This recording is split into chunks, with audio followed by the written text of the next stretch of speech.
Liereyy picking Acclivity. Classic picks for both players, it seems. Like, Acclivity is perfect for Liereyy. Loves his archer play on Acclivity. TaToH, Northern Isles, water maps. Saracen's banned. Liereyy banned Saracens and TaToH's upset. TaToH's like, what? No, not my Saracens. Bans Britons. Makes sense. Always ban Britons against Liereyy. And probably Ethiopians. Oh, Mayans. Yeah, okay, that also makes sense. Don't give Liereyy Mayans. They're also a strong archer civ. Ban all the archer civs.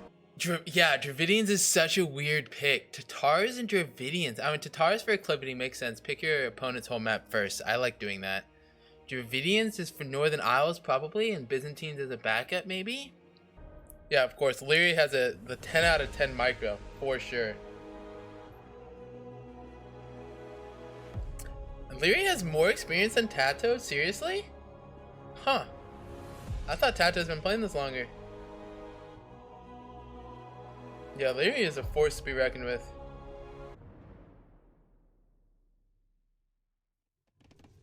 Here we go. Liereyy in the blue on the left and TaToH in the yellow on the right. Liereyy has gone for Cumans and TaToH Byzantines on more acid. Oh, the quick gates. Look at that. TaToH the nerd. Quick gating that scout. Double Bedox coming in for Liereyy with Cumans, who's going for the second town center immediately. And TaToH knows about that. He sees it. So now the question is, what is TaToH going to be able to do to punish the 2 TC boom? Is he going to go full feudal? Is he going to go Castle Age faster? And TaToH, the nerd, pushing away the deer and then poking it down with the spear. Let's go. There's no aggression coming TaToH's direction yet. There is an archer in doubt for Liereyy, however, and Liereyy is going to start making some archers to come forward. And TaToH is trying to get a Vil pick. Not going to get a Vil pick. TaToH going to get this Vil? Yes, 1 Vil down. TaToH kills the Vil, but is behind by 3 Vils because, you know, just human things.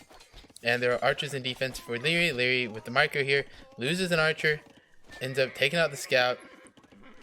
And it's 1 archer versus 2. So TaToH has to back up.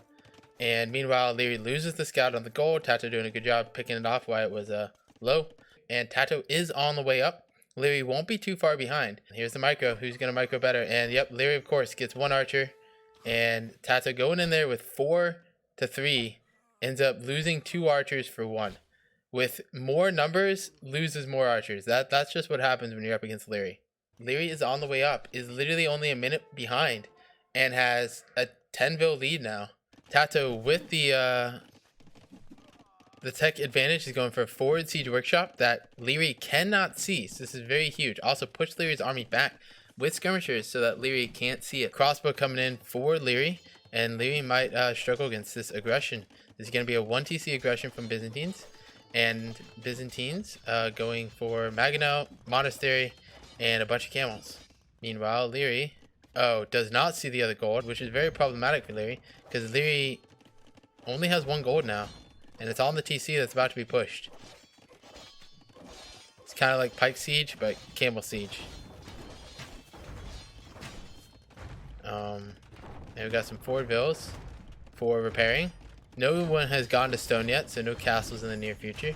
And Lierey's off the goal. This is great punishment by TaToH, who is behind 10 Vils, but is doing a great job putting on the aggression, killing some crossbows here, sieging the town center.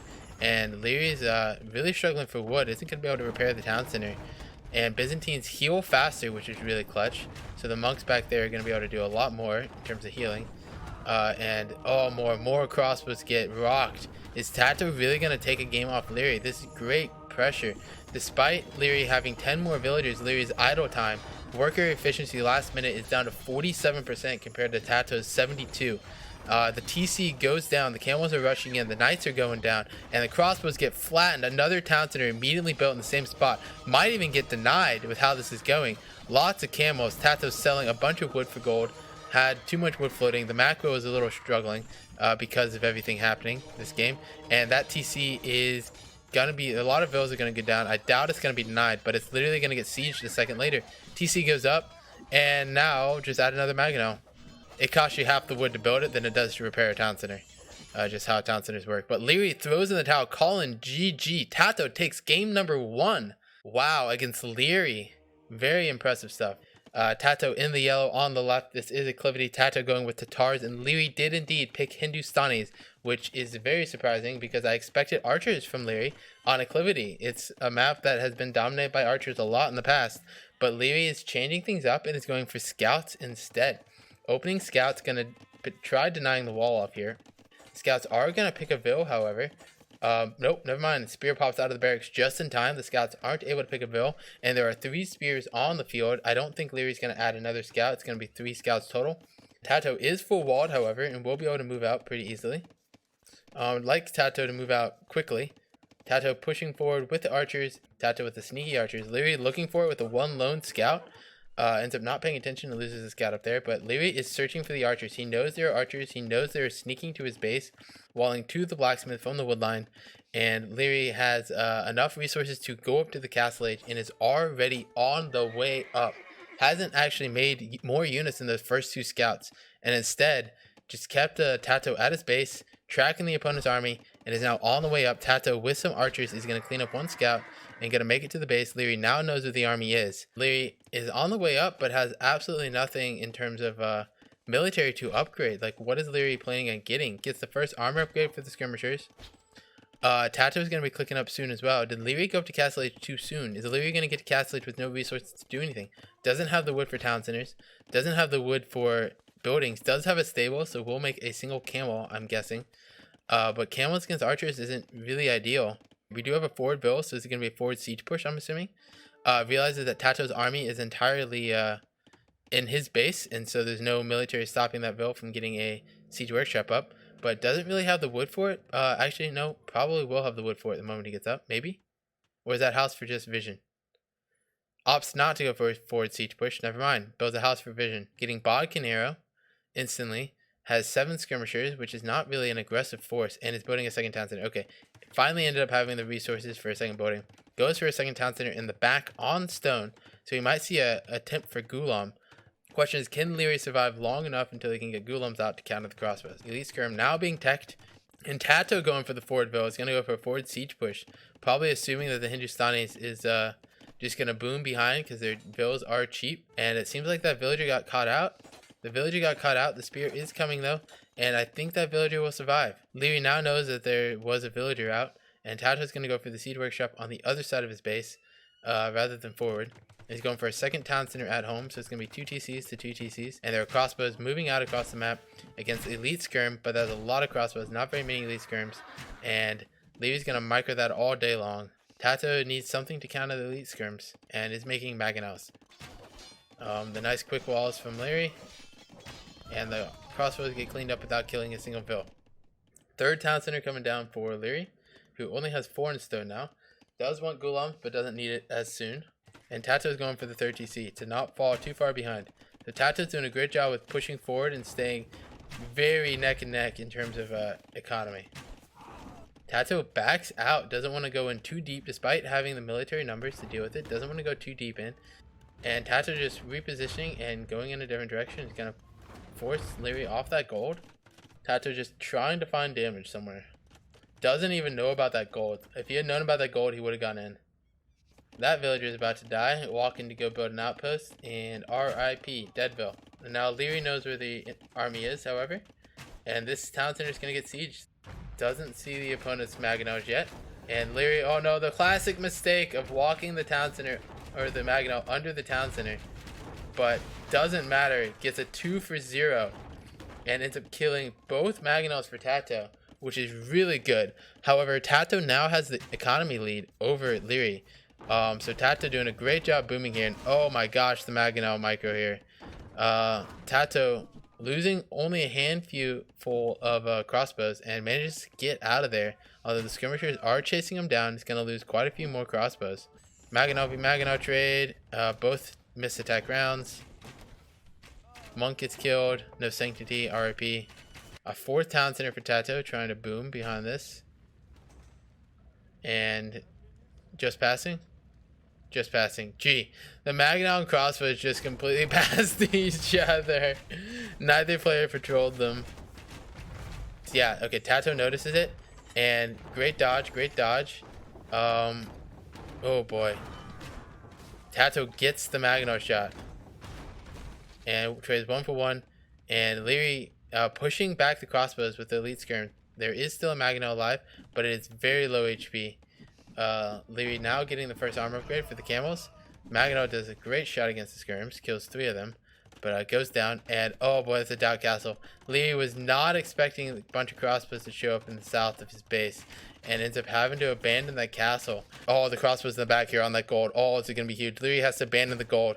Really huge. TaToH has a 15 villager lead, but Liereyy is on the way to Imp, and Liereyy is known for his fast Imp Arb power spike, but Hindustanis don't get Arbalest, so I don't know what Lierey's planning on doing when he gets to Imp. He's going to finally clean up all the crossbows in the back of his base, and TaToH's looking really good to qualify for the quarterfinals.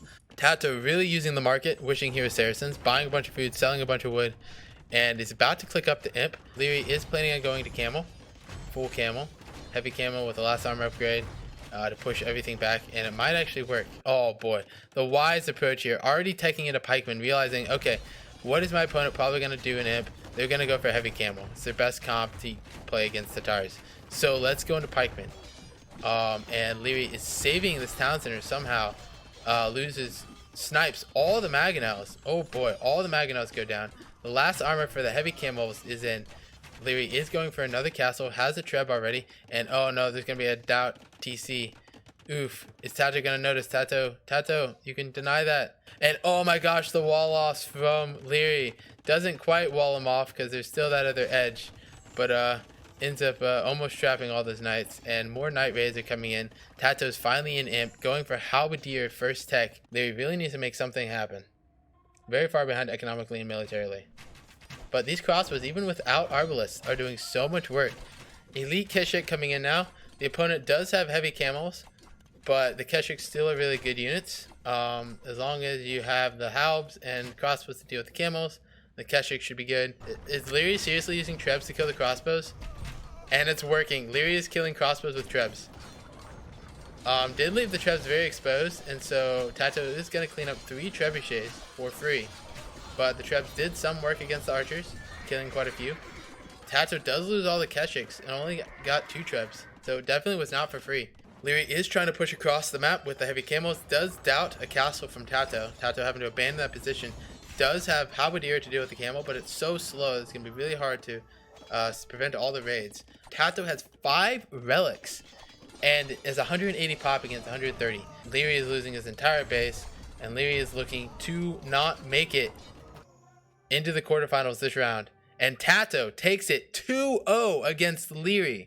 What is this? TaToH looking so strong against Liereyy, the Redbull Wololo champion from before. And TaToH moving on to the quarterfinals, securing a spot. One of, if not the best Empire Wars players on the planet, and you've unseated him 2-0. I mean, it must be huge. Very well. It is huge. I didn't expect this. Like I knew that I had chances, but 2-0 is always like a surprise. Even more. TaToH looked surprised. Well, can I be the first person to game congratulate 1? you, mate, because you have made it to the quarterfinals. Cool. It is fantastic. 2-0 here. A huge moment for you, obviously, massive. Let's talk about the games that we saw. We've seen a lot of aggression today. I really think that today's play has been characterized by people taking aggressive stances. We saw uncontested pressure really on enclosed. Talk us through that map. That's a map that can be played very defensively, but you took a different approach. Yeah, we were spawned a little bit closer as well, and he got Cuman, so that kind of gives me the opportunity to be more aggressive, because he will have more economy, but his castle age will be later. So that means that if I get the map control, I can punish him, and it worked out pretty well. Yeah, it worked out really well with that forward siege. You were able, I don't think he saw that. We had the mini map, or sorry, the fog of war showing that he didn't manage to scout out that forward siege, so you were able to get in there really close. And at that moment, are you just 100% focused on closing out the game? Yeah, obviously. Like I knew he was ahead in Nico, so I had to do damage, or I will probably fall behind way too much to recover. It was like all in is. I go for the kill. Well, it worked very well in game number 1. Game number 2, a little bit of a longer affair. Very entertaining to watch, of course. We saw the classic TaToHs on Acclivity. We've seen this map Civ combination before, but not everyone's been as successful as you were with it. The TaToHs, obviously, with their bonus on the hill, that's a key factor in picking them on a map like this. But what are some of the other things that go into winning on a map like Acclivity? Well, TaToH also has the siege bonus, that it helps a lot, because then you can delay your farms and you can get hot cola. So the economy is not too bad. And I think the kill was like, again, like he gave me the map control. Like he went for the scout, then skimmer said I was checking how much he had and if I could punish him, like building a city workshop to recover map control. And I took, I think I managed to do some small attacks that I distract him, and I kill a lot of villagers with some like leftover army. So do you think it's fair to say, based on what we've seen today, that the formula for success at the moment seems to be early aggression into map control and containment, and then really not letting opponents, once that early momentum has been gained, not letting opponents back into the game? Yeah, like online events obviously is like at the start you don't feel that as comfortable as home, right? So it's hard to attack, but at the same time it's harder to defend. And if you manage to get a good position on the hill, it can be a bit shaky, and it can work out pretty well, as we've seen. Congratulations, mate. Thank you so much. A huge win for you, and we're looking forward to seeing you in the quarterfinals. Thank you.